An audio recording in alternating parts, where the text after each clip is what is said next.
یہ دیکھ کر کویت کا بادشاہ اور پوری رائل فیملی کویت کو چھوڑ کر بھاگ گئے سوائے ایک شہزادے کے، کویت کے بادشاہ کا بھائی شہزادہ فہد، جو عراق کے حملے کے بعد بھی بہادری سے اپنے محل میں بیٹھا رہا۔ لیکن جیسے یہ شہزادہ عراق کی فوج کے ہاتھ میں آیا، انہوں نے پہلے اس کے سر میں گولی ماری اور پھر اس کی ڈیڈ باڈی کے اوپر اپنے ٹینکس چڑھائے۔ اس کے بعد صدام حسین کا خوف پورے عرب میں پھیل گیا اور کویت جیسے رچ کنٹری کو اپنا ایک صوبہ بنانے کے بعد صدام حسین عراق بلکہ پوری عرب دنیا کا سب سے پاورفل لیڈر بنا۔ لیکن کویت پر حملہ کرنا صدام حسین کی زندگی کی سب سے بڑی غلطی تھی، کیونکہ حملہ کرنے سے پہلے صدام حسین نے امریکہ کے ساتھ ایک میٹنگ کی جس میں امریکہ نے اسے کلیئرلی بتایا کہ تم عربوں کی جنگ سے ہمارا کوئی لینا دینا نہیں ہے۔ لیکن یہ ایک بہت بڑا جھوٹ تھا۔ امریکہ بس صدام کو اپنے ٹریپ میں پھنسانا چاہتا تھا، اس لیے نہیں کہ امریکہ کو کویتیوں کی کوئی پرواہ تھی، بلکہ اس لیے کہ امریکہ چاہتا تھا کہ صدام حسین کو ایک بہانہ بنا کر وہ ہمیشہ کے لیے عرب دنیا کی طرف اپنی آرمی بھیجے اور وہاں پر اپنے بیسز بنائے۔ اور بالکل ایسا ہی ہوا۔ امریکہ بہت ہی چالاکی سے باقی عرب کنٹریز کو صدام حسین کی طاقت سے ڈرانے لگا، اور ایون امریکہ نے سعودی بادشاہ کو عراق کے فیک ٹینکوں کی تصویریں بھی دکھائی کہ اگر صدام کو نہ روکا گیا تو اس کا نیکسٹ ٹارگٹ سعودی عرب ہوگا۔ تو اب اگر صدام حسین سے اپنی جان چھڑانی ہے تو ہمیں امریکہ کی فوج کو سعودی عرب کے اندر بیسز دینے ہی ہوں گے، جس کے بعد آف کورس سعودی بادشاہ نے امریکہ کو بیسز دے دیے۔ لیکن سعودی عرب کی عوام اس سب سے بالکل بھی خوش نہیں تھی، اسپیشلی ایک سعودی اسامہ بن لادن۔ لیکن اب امریکہ سیدھا صدام حسین کو دھمکیاں دینے لگا کہ اگر تم کویت سے پیچھے نہیں ہٹے تو ہم تم پر حملہ کر دیں گے۔ لیکن جب صدام پیچھے نہیں ہٹا تو امریکہ نے عرب نے اپنے نئے بیسز سے صدام حسین کی فوج پر حملہ کر دی، اور صرف ایک مہینے میں پورے کویت کو دوبارہ آزاد کر دیا۔ لیکن کویت سے بھاگتے بھاگتے صدام نے ایک کام ایسا کیا جس کی وجہ سے آج تک دنیا میں بہت سارے لوگ اسے ایک ہیرو سمجھتے ہیں۔ جیسے ہی امریکہ نے عراق پر حملہ کیا، صدام حسین کو پتا تھا کہ وہ امریکہ کا تو کچھ نہیں بگاڑ سکتا، اسی لیے اس نے پہلی بار اپنے میزائلز کا رخ امریکہ کے دوست اسرائیل کی طرف کیا۔ Iraqi troops were to enter, we would act. اور اسرائیل کے کیپٹل پر 40 میزائل سے حملہ کر دی۔ اسرائیل پر اس حملے کے بعد امریکہ، سعودی اور اسرائیل سب کو سمجھ آ گئی کہ اب صدام حسین کو ہٹانے کا وقت آ چکا ہے۔ تو اب جب پوری دنیا صدام حسین کے خلاف ہو چکی تھی تو صدام حسین نے بھی یہ دیکھ کر اپنے آپ کو بالکل بدل دی۔ مطلب اب تک جو صدام بالکل ایک لبرل اور سیکولر آدمی تھا، اب اپنی ہر سپیچ میں اور ہر جگہ جا کر اسلام اور مسلمانوں کے حق کی آواز اٹھانے لگا۔ صدام حسین نے عراق کے ہر سکول میں قرآن پڑھنے کو ایک لازمی سبجیکٹ بنایا۔ وہ صدام حسین جو اب تک خود بھی شراب پیتا تھا اور باقیوں کو بھی پلاتا تھا، اس نے پورے عراق میں شراب پینے پر پابندی لگا دی۔ پہلی بار عراق کے جھنڈے پر اللہ اکبر لکھوایا گیا، اور ایون صدام حسین نے اپنے جسم سے کئی لیٹر خون نکال کر اپنے ہی خون سے قرآن لکھوانے کا حکم دیا۔ اور یہ سب صدام حسین صرف اس لیے کر رہا تھا تاکہ اب اس کی عوام اللہ اور اسلام کے نام پر اسے سپر پاور امریکہ سے بچا سکے۔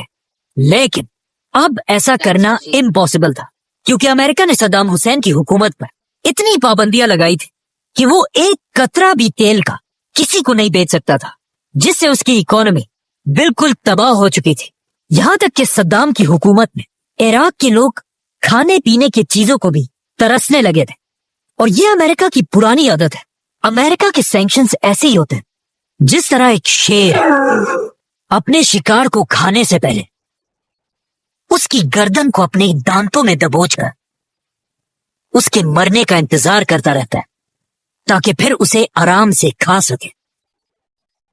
آخر امریکہ کے سینکشنز کے بعد عراق کے حالات اتنے خراب ہو گئے کہ یہاں پر صدام حسین کو اس کی زندگی کا سب سے بڑا دھچکا ملا. اچانک ایک دن صدام حسین کے 2 بڑے جنرلز عراق کو چھوڑ کر فرار ہو گئے اور کچھ ہی دنوں بعد یہ جنرلز پوری دنیا کے ٹی ویز کے سامنے آئے about Iraq's weapons program. اور کہا کہ صدام حسین ایک بہت ہی ظالم ڈکٹیٹر ہے نساعد على رفع الحصار. اور سب بڑے کنٹریز کو مل کر صدام کو اس کے تخت سے ہٹانا چاہیے. اور ساتھ ہی ایک بہت ہی خطرناک بات کہی کہ صدام کا ارادہ یہ ہے کہ وہ عراق کے لیے ایٹم بم بنائے. ان جنرلز کی باتوں کی وجہ سے صدام حسین کو بہت دکھ ہوا کیونکہ یہ کوئی عام جنرلز نہیں تھے بلکہ یہ دونوں جنرلز صدام کی 2 بیٹیوں کے شوہر بھی. تو اب جب صدام حسین کے داماد نے اس کے خلاف یہ باتیں کی تو امریکہ کو اس کا بہانہ مل گیا 48 hours. کہ صدام کو کیسے اور کب ہٹانا ہے. صدام حسین نے اپنے دامادوں کی بغاوت کے بعد بھی ان دونوں کو ایک میسج بھیجا کہ میں تم دونوں کو معاف کرنے کے لیے تیار ہوں اگر تم فوراً میری بیٹیوں کو لے کر واپس عراق آؤ. لیکن جیسے ہی ان کا جہاز عراق میں لینڈ ہوا صدام حسین نے ان دونوں کو حکم دیا کہ میری دونوں بیٹیوں کو طلاق دو اور اس طلاق کے کچھ ہی گھنٹوں بعد ان دونوں کو مار دیا گیا. جس کے بہت عرصے بعد صدام حسین کی بیٹی سے انٹرویو لیا گیا جس میں انٹرویور نے اس سے پوچھا کہ آپ کے شوہر کو کس نے مارا؟ في النهاية کیا آپ کے باپ صدام حسین نے؟ جس پر اس نے کہا کہ نہیں. لا الولد ما كانوا معنا. تو انٹرویور نے دوبارہ پوچھا کہ پھر کس نے مارا؟ کیا آپ کے بھائی نے مارا؟ ولي صدام حسين. تو صدام کی بیٹی نے کہا کہ ہاں صحيح يعني رح ابعد شوية عن الحق. ہمارے ہسبینڈز کو ہمارے بھائی نہیں مارا.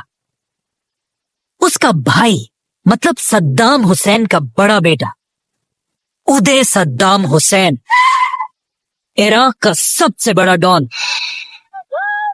جو خود کو اپنے باپ سے بھی زیادہ پاورفل سمجھتا تھا جس کے ظلموں کو دیکھ کر ہالی ووڈ کی بڑی بڑی فلمیں بھی بنی ہیں جو عراق میں اپنے ٹارچر ریپ اور بڑی بڑی پارٹیوں کی وجہ سے مشہور تھا. کہا جاتا ہے عراق کی ہر شریف عورت صدام کے اس بیٹے کے سامنے آنے سے ڈرتی تھی جو کبھی بھی کسی کو اٹھا کر کڈنیپ کر لیتا تھا اور کوئی اسے کچھ نہیں کہہ سکتا تھا کیونکہ عراق اس کے باپ کا ملک تھا جو عراق میں کہیں پر بھی کسی پر بھی گولیاں چلاتا تھا.